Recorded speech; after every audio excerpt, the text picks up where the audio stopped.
Jean le Baptiste, le prophète un peu sauvage qui prêche dans le désert. On connaît tous cette image, n'est-ce pas? Mais et si cette histoire si familière n'était que la partie émergée de l'iceberg? S'il se cachait derrière le saint que l'on connaît, un symbole bien plus ancien, bien plus mystérieux. Pour cette enquête, on va suivre un mot d'or. Cette citation, elle donne vraiment le ton. On ne va pas attendre que les réponses viennent à nous. Non, on va aller les chercher ensemble, en fouillant dans les indices cachés au cœur de l'art, du folklore et même de l'histoire. Bon, commençons par ce qu'on sait, ou plutôt ce qu'on croit savoir. L'image classique, c'est celle d'une figure charismatique, puissante, une sorte de gourou un peu féroce au bord du Jourdain qui appelle tout le monde à se repentir avant le grand jugement. C'est le Jean des évangiles, une vraie force de la nature. Et pourtant, c'est là que ça commence déjà à devenir intéressant. L'histoire officielle dit qu'il est le héros, le messager qui annonce le Christ.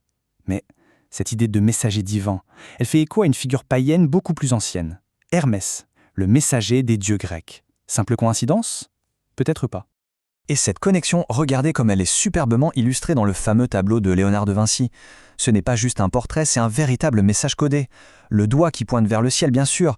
L'émergence de l'obscurité, qui en alchimie s'appelle la nigredo, c'est la toute première étape de la transformation. Et puis cette apparence un peu androgyne, elle rappelle le rébis, l'union parfaite des opposés, le but ultime de l'alchimie. Le Jean de Léonard, ce n'est pas qu'un prophète, c'est le symbole même de l'éveil spirituel. Allez, on quitte l'art des initiés pour se plonger dans quelque chose de plus terre à terre, les traditions populaires. Et là, croyez-moi, les liens avec le paganisme deviennent encore plus directs et encore plus surprenants. D'abord, un fait tout simple mais fascinant, la date. La fête de Jean le Baptiste, c'est le 24 juin, pile au moment du solstice d'été, quand le soleil est à son apogée.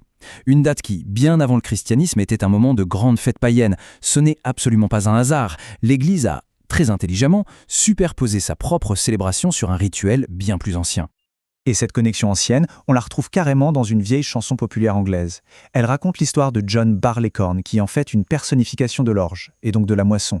Son histoire, on le sème, il grandit, il mûrit, et à la fin, on lui coupe la tête. Ça ne vous rappelle personne? C'est le cycle des dieux de la végétation, qui meurt pour renaître. Voilà le point clé. L'histoire de Jean a littéralement fusionné avec ses mythes plus anciens. Sa décapitation n'est plus vue comme une simple tragédie politique, elle prend une dimension cosmique. Il devient une incarnation du Seigneur de la moisson, dont le sacrifice est indispensable pour que la vie continue et que l'abondance revienne. Alors, on peut logiquement se demander comment ces traditions un peu secrètes, un peu païennes, ont-elles pu être préservées à travers les siècles? La réponse se trouve peut-être du côté de certaines sociétés discrètes qui vouaient un culte très particulier à Jean. Pour explorer cette piste, je vous propose une petite devinette tirée tout droit d'un ancien catéchisme maçonnique. Cette question, l'air de rien, révèle un lien très profond, très ancien, entre la franc-maçonnerie et Jean le Baptiste. Et la réponse est très révélatrice. La Sainte Chapelle de Saint-Jean, ce n'était probablement pas un bâtiment en pierre. C'est une métaphore. Une métaphore pour le désert, ce lieu où Jean était en communion directe avec Dieu. Pour ces premiers maçons qu'on appelait les hommes de Saint-Jean, leurs loges étaient des chapelles symboliques au cœur de ce désert spirituel. L'auteur de notre source avance alors une théorie assez audacieuse. Le mouvement originel de Jean et de Jésus ne se serait pas appelé chrétiens, mais Nazarim, un mot hébreu qui signifie les veilleurs ou les gardiens, un groupe avec une mission bien plus précise qu'on ne l'imagine. Leur mission était claire, ils se voyaient comme les agents chargés de faire advenir la prophétie. Ils n'attendaient pas passivement, non, ils étaient les gardiens du champ d'Israël. Ils préparaient activement le terrain pour l'intervention divine. C'était un mouvement avec un véritable plan secret. Et tout ça nous amène à la partie la plus explosive de cette analyse, une relecture radicale des événements qui s'appuie sur des sources historiques pour transformer ce qui ressemble à un récit religieux en une véritable intrigue politique. Accrochez-vous bien. En s'appuyant sur l'historien Flavius Joseph, notre source propose une chronologie totalement différente. La mort de Jean, en 36 après Jésus-Christ. Celle de Jésus, en 37, et ce ne sont pas des dates choisies au hasard. Elles coïncident avec des crises politiques majeures, ce qui fait basculer tout le drame du terrain théologique vers le terrain purement politique. Le changement de perspective est énorme. La mort de Jean ne serait plus liée à une histoire de danse, mais aux retombées d'une guerre. La crucifixion de Jésus, plus un simple conflit avec le clergé, mais une conséquence directe de l'instabilité politique après la disgrâce de Pilate. Et le rôle de Paul, il est complètement redéfini. Et c'est là que tout bascule. Parce que cette nouvelle chronologie place un personnage au cœur de l'action, là où on ne l'attendait pas. Saul de Tarse, le futur apôtre Paul. Il n'est plus ce converti tardif qui n'a jamais croisé Jésus. Il devient un acteur contemporain, présent et actif pendant la période de persécution de Jean et de Jésus. C'est la question choc que pose notre source.